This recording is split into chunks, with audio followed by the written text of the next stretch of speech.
Hi every one. ഇന്ന് ഞാൻ ഉണ്ടാക്കേണ്ടത് ഒരു നോർത്ത് കർണാടക ഡിഷാണ്. അതിൻ്റെ പേര് ഗിർമിത്ത്.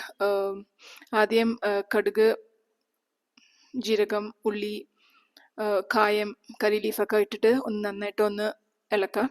പിന്നെ ഒരു ചെറിയ കപ്പ് പുളി ഇട്ടിട്ട് മുളക് പൊടി ഉപ്പും ഇട്ടിട്ട് നന്നായിട്ട് അതൊന്ന് കുറുകിയിട്ട് വരണം.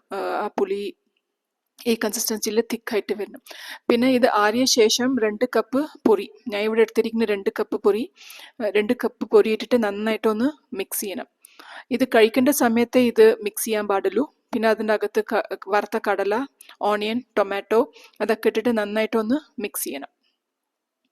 പിന്നെ ഒരു സെർവിങ് ബൗൾ ഇട്ടിട്ട് അതിന് മേലെ കൊത്തമല്ലി ഒന്ന് ഇട്ടിട്ട് സെർവ് ചെയ്യാം. ഇത് നല്ലൊരു ഈവനിങ് സ്നാക്ക് അല്ലെങ്കിൽ ഒരു ഡിന്നർ റെസിപ്പിയാണ്.